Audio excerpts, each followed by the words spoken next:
A uniform circular disk of radius r and mass m is rotating about an axis perpendicular to its plane and passing through its center. A small circular part of radius r by 2 is removed from the original disk as shown in figure.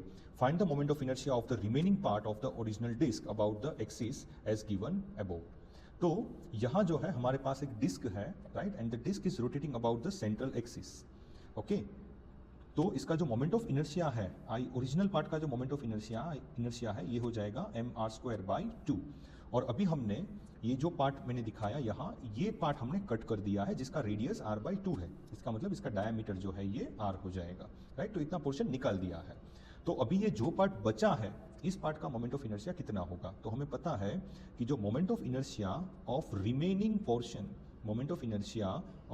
Portion is equals to moment of inertia of original portion minus moment of inertia of removed portion.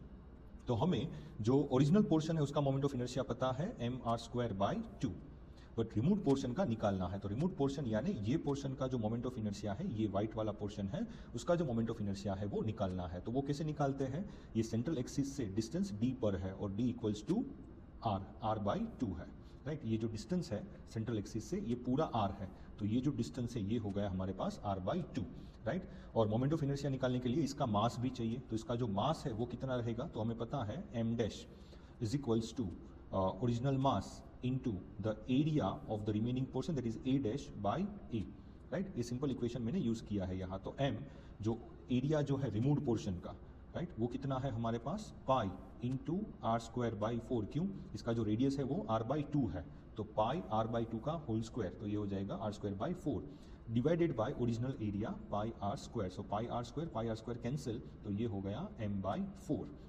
Okay, तो जो removed portion है उसका जो moment of inertia I removed, इसका जो moment of inertia है ये हो जाएगा हमारे पास ICM प्लस md², या फिर इसको हम लोग m डैश लिख लेते हैं. तो ये जो पोर्शन है उसका जो मोमेंट ऑफ इनर्शिया, ये पोर्शन का जो मोमेंट ऑफ इनर्शिया है उसके सेंट्रल एक्सिस के अलोंग ये हो जाएगा हमारे पास m, या फिर इसको कैपिटल M डैश लिख लेते हैं, m dash into r² by 4. और यहाँ 2 क्या किया है फिर से मैं समझाता हूँ, राइट. यहाँ गड़बड़ नहीं होनी चाहिए. लेट से मास m डैश है, इसका रेडियस r है, तो ये होता है mr² बाई 2 प्लस, राइट, इसका मास है m डैश और डिस्टेंस है d², राइट. ऐसे ही लिख दिया मैंने. अभी क्या करेंगे, इसको थोड़ा एलिब्रेट करेंगे. यहाँ मिस्टेक करते हैं बच्चे, राइट, तो मिस्टेक नहीं होनी चाहिए. तो यहाँ जो है m डैश है वो है m बाई 4, तो यहाँ हो जाएगा m बाई 4, और ऑलरेडी यहाँ एक 2 है तो 2, और जो r है, राइट, यानी कि इसका जो रेडियस है वो है r बाई 2, तो ये हो जाएगा r² बाई 4 प्लस जो m डैश है वो है m बाई 4 और d, दो पैरेलल एक्सिस बीच का जो डिस्टेंस है वो है r बाई 2, तो ये हो जाएगा r² बाई 4. तो इसको कैसे लिखेंगे हम फिर से, ये हो जाएगा mr² डिवाइड बाई 4 2 ज़ा 8, 8 4 ज़ा 32 प्लस mr² बाई 16. अभी क्या करना है, ये जो नीचे मैंने इक्वेशन लिखी है, इस इक्वेशन में ये इसकी जो वैल्यू है वो पुट कर देनी है.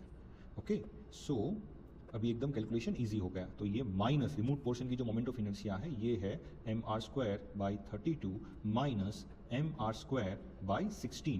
अभी ये सारे जो टर्म्स है इसमें हम लोग 32 को LCM ले सकते हैं. तो अगर 32 LCM लेना है तो इसको 16 से मल्टीप्लाई करना पड़ेगा. तो यहाँ भी 16, इसको 2 से मल्टीप्लाई, सो इसको भी 2 से मल्टीप्लाई. तो 32 जो है वो LCM हो गया. तो ऊपर जो है हमारे पास आया 16 mr² minus mr² minus 2mr². तो 16 माइनस 3, इसका मतलब 13 हो गया. तो ये हो जाएगा 13 mr² बाई 32. सो कौन सा ऑप्शन है जिसमें 13 बाई 32 mr² दिया है, so option number 4 is correct.